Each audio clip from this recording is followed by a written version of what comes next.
Vladimir Putin जल्द ही NATO के खिलाफ सख्त कदम और उकसावे की कार्रवाई करने को तैयार हैं। संयुक्त राज्य अमेरिका ने यूरोप में सेना घटाने का फैसला बदला है, बल्कि अब वे रूस से सुरक्षा के लिए सैन्य उपस्थिति बढ़ाने को तैयार हैं।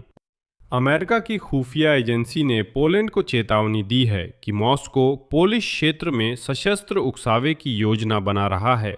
देश के रणनीतिक ठिकानों पर मिसाइल या ड्रोन से हमले करके या रूसी सैनिकों को सीमा पार भेजकर, यानी पूरी तरह से हस्तक्षेप। पोलैंड के राष्ट्रपति के करीबी करोल नवरोट्स्की के सूत्रों के अनुसार संयुक्त राज्य अमेरिका ने चेतावनी दी है कि रूसी आक्रामकता कुछ महीनों के भीतर हो सकती है। इसलिए अमेरिकियों ने कैरोल नवरोट्स्की को संकेत दिया कि उसे वोलोदिमीर ज़ेलेंस्की से खुलकर झगड़ा नहीं करना चाहिए, क्योंकि उसकी मदद अभी भी जरूरी हो सकती है। लेकिन पोलैंड की विदेशी खुफिया एजेंसी के प्रमुख ने कहा कि रूस बाल्टिक देशों में एक गंभीर उकसावे की तैयारी कर रहा है और क्रीमिया के कब्जे की तरह वहां हरे आदमी के आने की भविष्यवाणी की है। इसी बीच वॉशिंगटन में बयानबाजी में अचानक तेज बदलाव आया। वॉल स्ट्रीट जर्नल के अनुसार अमेरिका के रक्षा मंत्री पीट हेग्सेट जून में ब्रसेल्स में नाटो सहयोगियों की बैठक में सनसनीखेज बयान देने वाले थे। दरअसल अमेरिका यूरोप में अपनी सैन्य ताकत कम करने की तैयारी कर रहा है, लेकिन उनकी योजनाओं से व्हाइट हाउस में असंतोष, डोनाल्ड ट्रंप की नाराजगी और दोनों पार्टियों के कांग्रेस सदस्यों की आलोचना हुई। आखिरकार पीट हेग्सेट ने केवल एक समीक्षा की घोषणा की, जिसे पेंटागन यूरोपीय प्रतियोगिता की आदर्श संरचना निर्धारित करने के लिए करेगा। मेरा नाम अलेक्सेई पेचिए है। आइए इस विषय पर साथ में चर्चा करें, लेकिन शुरू करने से पहले आपसे अनुरोध है कि चैनल को सब्सक्राइब करें, इस एपिसोड को लाइक करें और इस वीडियो के नीचे कोई भी अपनी टिप्पणी लिखें। तो दो प्रकाशनों द टेलीग्राफ और ओनेट दोनों के सूत्र लिखते हैं कि वॉशिंगटन ने वार्सो को चेतावनी दी है कि मॉस्को पोलैंड की रणनीतिक संपत्तियों पर मिसाइल या ड्रोन हमले करके या यहां तक कि रूसी सैनिकों को सीमा पार भेजकर पोलिश क्षेत्र में एक सशस्त्र उकसावे की योजना बना रहा है। अमेरिकी खुफिया एजेंसी के अनुसार इन कदमों का उद्देश्य नाटो की अपनी क्षेत्रीय रक्षा के संकल्प की परीक्षा लेना, सैन्य तनाव बढ़ाना और पश्चिमी सहयोगियों को यूक्रेन की सहायता रोकने के लिए मजबूर करना हो सकता है। पोलैंड के राष्ट्रपति कारोल नावरोट्स्की के करीबी सूत्रों के अनुसार अमेरिका ने चेतावनी दी थी कि रूसी आक्रामकता आने वाले कुछ महीनों के भीतर हो सकती है, और अब पोलैंड की सुरक्षा एजेंसियों का मानना है कि मॉस्को महत्वपूर्ण बुनियादी ढांचे, जिसमें बिजली भी शामिल है, पर ड्रोन से हमला कर सकता है या हवाई हमलों की नकल कर सकता है, जिससे पोलैंड को अपनी वायु रक्षा प्रणालियां सक्रिय करनी पड़ेंगी। साथ ही अधिकारी इस संभावना से भी इनकार नहीं कर रहे हैं कि रूसी सैनिक सीमित पैमाने पर बेलारूस या कालिनिंग्राद क्षेत्र की सीमा से जमीनी घुसपैठ कर सकते हैं, और सबसे चरम स्थिति में सीमा क्षेत्र में एक हाइब्रिड हमला भी हो सकता है, ये पोलैंड की खुफिया एजेंसी के एक सूत्र ने कहा। एक अन्य जानकार सूत्र ने भी बताया कि रूसी या बेलारूसी सैनिकों की भागीदारी के साथ पोलैंड में सशस्त्र घुसपैठ की पूरी संभावना है। सूत्रों के अनुसार क्रेमलिन अपनी कार्रवाई को इस तरह पेश कर सकता है जैसे कि जीपीएस में खराबी के कारण रास्ता भटक गए सैनिक अनजाने में पोलैंड की सीमा में घुस आए हों, या इसे बचाव अभियान बता सकते हैं जिसमें हेलीकॉप्टर खराब हो गया था और निकालना था, या वो गलती से पोलैंड सीमा में गिर गया। और अब ओनेट प्रकाशन के सूत्रों का कहना है कि रूसी संघ को उम्मीद है कि पोलैंड रूसी सैनिकों पर गोली चलाने से इनकार कर देगा और अमेरिका के दबाव में मॉस्को या मिन्स्क के साथ बातचीत शुरू करेगा। यानी उम्मीद ये है कि ऐसा दिखाया जाए कि वे रास्ता भटक गए, गलती से आ गए, हेलीकॉप्टर गिर गया, बचाव मिशन पर गए और ये रूसी सैनिक पोलिश सैनिकों पर गोली नहीं चला रहे हैं। पोलिश भी गोली चलाने से इनकार कर देते हैं और बातचीत की मेज पर बैठ जाते हैं, और रूस बातचीत करने वालों के अनुसार उस स्थिति को जीत मानेगा जिसमें संभावित घुसपैठ के प्रतिभागियों को पोलैंड से इन वार्ताओं के परिणाम स्वरूप निकाला जाएगा, न कि इसलिए कि उन्हें सैन्य तरीकों से मजबूर किया गया। यानी रूसी लोग बिना रोक टोक पोलैंड की सीमा में जा सकते हैं, बातचीत कर सकते हैं और वापस आ सकते हैं, कोई उन्हें मजबूर नहीं करेगा। सूत्रों के मुताबिक पोलैंड छोड़ने के बदले कीव को पश्चिमी समर्थन रोकना क्रेमलिन की मुख्य शर्तों में शामिल हो सकता है। नवरोस्की के करीबी सूत्र ने बताया कि अमेरिका, उद्धरण के अनुसार, पोलैंड को लगातार रूसी योजनाओं के बारे में व्यवस्थित रूप से जानकारी देता रहता है, जिनमें नाटो के पूर्वी हिस्से पर हमले की योजनाएं शामिल हैं। वे बताते हैं कि वार्सो के पास इससे बचने की पूरी गारंटी नहीं है। एक और सूत्र बाल्टिक देशों की सुरक्षा संरचनाओं के एक स्रोत ने द टेलीग्राफ को बताया कि ऐसी योजनाएं वास्तव में मॉस्को में चर्चा का विषय हैं और खुद उकसावे की घटना के बाद रूस यह दावा कर सकता है कि यह यूक्रेन का काम है। पोलैंड और यूक्रेन के बीच ये टकराव अभी पूरी तरह मॉस्को के पक्ष में है, क्योंकि पोलिश समाज मान सकता है कि यूक्रेन ने पोलैंड के खिलाफ सैन्य उकसावा किया है। ओनेट के मुताबिक रूस ने अब तक आक्रमण या हाइब्रिड ऑपरेशन, जो पारंपरिक युद्ध जैसा नहीं होगा, पर अंतिम फैसला नहीं लिया है। नाटो अपनी तरफ से इन उकसावों का जवाब कलिंगराद पर हमले करके दे सकता है। और इसी बीच पोलैंड की विदेशी खुफिया एजेंसी के प्रमुख पावेल शोटा ने कहा कि रूस कहीं और यानी पोलैंड में नहीं, नेटो की तैयारियों को गंभीरता से परखने की कोशिश कर सकता है। उनके विश्वास के अनुसार सभी खतरों को ध्यान में रखते हुए ऐसे कदम उठाने चाहिए जैसे रूस के साथ सशस्त्र संघर्ष निकट भविष्य की बात हो। उद्धरण, रूसी आक्रामकता बहुत ऊंची है और सैन्य टकराव का खतरा वास्तविक है। विशेष रूप से शोटा का मानना है कि बाल्टिक देशों में से किसी एक के खिलाफ सशस्त्र उकसावे की संभावना वास्तविक है। जब उनसे पूछा गया कि क्या रूस लिथुआनिया या लातविया में तथाकथित छोटे हरे आदमी भेज सकता है, जैसा कि 2014 में क्रीमिया पर कब्जे के दौरान हुआ था, शोटा ने जवाब दिया, उद्धरण, आज मैं किसी भी संभावना से इनकार नहीं करता। हम मानकर चलते हैं कि रूसी उकसावे नाटो की मजबूती की जांच, जो हम पहले ही देख चुके हैं, जैसे कि पोलैंड में, निश्चित रूप से जारी रहेंगी। रूस हमारी प्रतिक्रिया पर नजर रख रहा है और पोलिश खुफिया एजेंसी के अनुसार रूस युद्ध कई साल चला सकता है।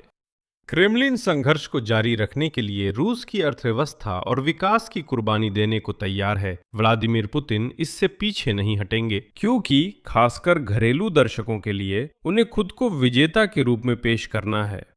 यहाँ मैं ये भी बताऊंगा कि इस साल मॉस्को ने बेलारूसी अधिकारियों पर दबाव डालना शुरू किया है ताकि यूक्रेन के खिलाफ दूसरा मोर्चा और नाटो देशों के खिलाफ अभियान के लिए आधार मिले। इस बारे में वॉल स्ट्रीट जर्नल ने पूर्व और वर्तमान रूसी और यूरोपीय अधिकारियों के हवाले से लिखा है। दूसरे मामले में ये जरूरी नहीं कि खुले युद्ध हों, बल्कि ये हमले अधिकतर नाटो की रक्षा क्षमता की जांच करने या यूक्रेन के समर्थन को कमजोर करने के लिए किए जाएंगे। जैसे उदाहरण के लिए पिछले साल बेलारूस के क्षेत्र से पोलैंड पर लगभग 20 ड्रोन छोड़े गए थे और यहीं पर सीधे तौर पर हैरान कर देने वाले खुलासे सामने आए। शोटा ने बताया कि पोलैंड और बेलारूस के बीच तनावपूर्ण संबंधों के बावजूद पोलैंड बेलारूसी खुफिया एजेंसियों के साथ सीधे संपर्क बनाए रखता है। शोटा ने बताया कि खुफिया अधिकारियों के बीच संपर्क सुरक्षा के क्षेत्र में उन लक्ष्यों को हासिल करने में मदद करते हैं जहां कूटनीति असफल हो जाती है। उनका कहना है कि लुकाशेंको शासन के प्रतिनिधियों से मिलना, मुद्दों पर बात करना और पोलैंड के लिए फायदे हासिल करना बेहतर है, बजाय इसके कि हम देखें कि बेलारूस रूस में समा रहा है। और शोटा के ये बयान कई लोगों को बहुत हैरान कर गए। पोलैंड वाले, ऐसा लगता है, सीधे लुकाशेंको शासन से बात कर रहे हैं और उसकी जानकारी पर भरोसा कर रहे हैं। ये तब हो रहा है जब पोलैंड के राष्ट्रपति कारोल नावरोड्स्की और यूक्रेन के राष्ट्रपति व्लादिमीर जेलेंस्की में पूरी तरह झगड़ा हो गया है। मामला यहाँ तक पहुँच गया है कि आज पोलैंड वालों ने खुलकर कह दिया कि पोलैंड 7 और 8 जुलाई को अंकारा में होने वाले नाटो शिखर सम्मेलन में यूक्रेन के लिए कोई वित्तीय जिम्मेदारी नहीं लेगा। पोलैंड के प्रधानमंत्री ने कहा कि यूक्रेन रूस से युद्ध कर रहा है, जबकि शांति के समय यूरोपीय संघ की पूर्वी सीमा की सुरक्षा की मुख्य जिम्मेदारी यूक्रेन नहीं बल्कि पोलैंड उठाता है, इसलिए उसके साथ विशेष व्यवहार किया जाना चाहिए। नाटो शिखर सम्मेलन में पोलैंड का प्रतिनिधित्व अंकारा में राष्ट्रपति नावरोत्स्की करेंगे और डोनाल्ड टस्क ने आश्वासन दिया कि पोलिश पक्ष रूस के साथ युद्ध में यूक्रेन को आगे समर्थन देने की आवश्यकता का मुद्दा लगातार उठाता रहेगा। लेकिन एक बात है, और आगे डोनाल्ड टस्क का उद्धरण, हालांकि मैं पूरी प्रतिनिधिमंडल से अनुरोध करता हूं कि पोलैंड की ओर से यूक्रेन को नई वित्तीय सहायता के बारे में किसी भी बयान को लेकर सतर्कता बरतें। लेकिन इसलिए नहीं कि मैं मानता हूं कि यूक्रेन को वित्तीय सहायता की आवश्यकता नहीं है। मेरा मानना है कि पोलैंड पर पूरे यूरोपीय संघ की पूर्वी सीमा की रक्षा करने की बहुत बड़ी जिम्मेदारी है और सभी को इसे ध्यान में रखना चाहिए। अच्छे पोलैंड यूक्रेन संबंध दोनों देशों के हित में हैं, लेकिन इसके लिए कीव की ओर से भी सद्भावना की आवश्यकता है। अब ऐसा नहीं हो सकता कि केवल वार्सावा ही लगातार सद्भावना दिखाता रहे। पोलैंड वासियों और यूक्रेन वासियों के बीच भावनाओं का उग्र युद्ध हमारे लिए भी और उनके लिए भी एक आपदा बन जाएगा। डोनाल्ड टस्क ने कहा कि हालिया विवादों के बावजूद यूक्रेन युद्ध में पोलैंड के रणनीतिक हितों को नहीं भूलना चाहिए। उन्होंने आगे कहा, युद्ध निर्णायक चरण में प्रवेश कर रहा है। मुझे लगता है अब किसी को भी इसमें संदेह नहीं है कि हमारे हित में यही है कि यूक्रेन ये युद्ध ना हारे, अपनी स्वतंत्रता बनाए रखे और रूसी प्रभाव के दायरे में ना आए। मैं नेताओं से अपील करता हूं कि वे राष्ट्रीय हितों की रक्षा करें पर आपसी दुश्मनी ना बढ़ाएं। यूक्रेन के साथ संबंधों में जब जरूरत हो तो दृढ़ रहें। पोलैंड के हितों की प्रभावी ढंग से रक्षा करें, लेकिन एक दूसरे को भड़काएं नहीं, क्योंकि इससे तबाही आ सकती है। संयुक्त राज्य अमेरिका ने अब यूरोप से अपनी सेना को बड़ी संख्या में वापस बुलाने का इरादा नहीं रखा है, कम से कम उतने बड़े पैमाने पर नहीं जितना व्हाइट हाउस के कुछ अधिकारी चाहते थे। अमेरिका के रक्षा मंत्री पीट हेग्सेट ने जून में ब्रुसेल्स में नाटो बैठक में घोषणा की योजना बनाई थी कि अमेरिका यूरोप में अपनी सेनाएं और कम करने की तैयारी कर रहा है। इसके अलावा पहले ही रोमानिया से हटाई गई पैदल सेना ब्रिगेड और रद्द की गई बख्तरबंद ब्रिगेड की रोटेशन भी रद्द कर दी गई थी। इस बारे में वॉल स्ट्रीट जर्नल को उन लोगों ने बताया जो स्थिति से परिचित हैं। लेकिन पीट हेग्सेट की योजनाओं ने व्हाइट हाउस में तीव्र असंतोष, डोनाल्ड ट्रंप की अस्वीकृति और दोनों पार्टियों के सांसदों की आलोचना को जन्म दिया। आखिरकार पीट हेग्सेट ने केवल उस समीक्षा की घोषणा की जिसे पेंटागन यूरोपीय टुकड़ी की सर्वोत्तम संरचना निर्धारित करने के लिए करेगा। मंत्री हेग्सेट की योजना, जैसा कि वॉल स्ट्रीट जर्नल ने लिखा है, विदेश मंत्री मार्क रूबियो के हाथों में पहुंच गई, जो डोनाल्ड ट्रंप के राष्ट्रीय सुरक्षा सलाहकार भी हैं। शायद मार्क रूबियो को ये योजनाएं पसंद नहीं आईं, इसलिए पीट हेग्सेट की योजना रद्द हो गई। स्वयं राष्ट्रपति डोनाल्ड ट्रंप पहले ही पीट हेग्सेट के मई के उस फैसले पर हैरान रह गए थे जिसमें उन्होंने नियोजित 9 महीने की समीक्षा के तहत टेक्सास की बख्तरबंद ब्रिगेड को पोलैंड भेजने से अचानक इनकार कर दिया था। जैसा पता चला, ट्रंप ने पीट हेग्सेट को फोन कर पूछा कि उन्होंने अहम सहयोगी से बुरा व्यवहार क्यों किया। यहाँ मैं ये उल्लेख करना चाहूंगा कि हाँ, वास्तव में ट्रंप व्यक्तिगत रूप से पोलैंड का सम्मान करते हैं, नवरोट्स्की का सम्मान करते हैं और मानते हैं कि पोलैंड के साथ सैन्य दृष्टि से काम किया जा सकता है। अब क्यों? क्योंकि पोलैंड ने अपने सैन्य खर्च काफी बढ़ा दिए हैं। बाद में ट्रंप ने पोलैंड में 5000 सैनिक भेजने की घोषणा की। हालांकि अमेरिकी पत्रकारों के मुताबिक अभी इनकी तैनाती नहीं हुई है।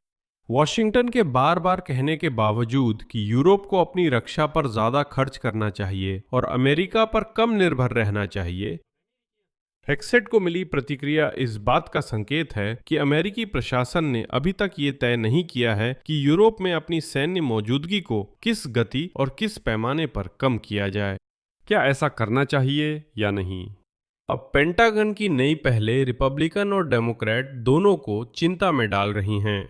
सांसदों को डर है कि ये कदम नाटो को दीर्घकालिक नुकसान पहुंचाएंगे और रूस को गठबंधन के खिलाफ और आक्रामक कदम उठाने के लिए प्रेरित करेंगे। इसीलिए सांसदों ने सैन्य खर्च से जुड़े विधेयक में एक प्रावधान शामिल किया है जो पेंटागन को यूरोप में अपने सैन्य कर्मियों की संख्या 76,000 से कम करने से रोकता है, प्रमुख की ओर से जोखिमों का आकलन किए बिना। अमेरिका की यूरोपीय कमान के प्रमुख और संयुक्त चीफ्स ऑफ स्टाफ के अध्यक्ष के साथ साथ खुद रक्षा मंत्री की पुष्टि के बिना सीधे कहे तो हेग्सेट पर सच में शिकंजा कस गया। यहाँ मैं विराम लगाता हूँ। अपनी राय और निष्कर्ष इस एपिसोड के नीचे कमेंट में लिखें। चैनल को सब्सक्राइब करें, घंटी दबाएं और लाइक करना ना भूलें। बस इतना ही। अपना ख्याल रखें। सबको अलविदा।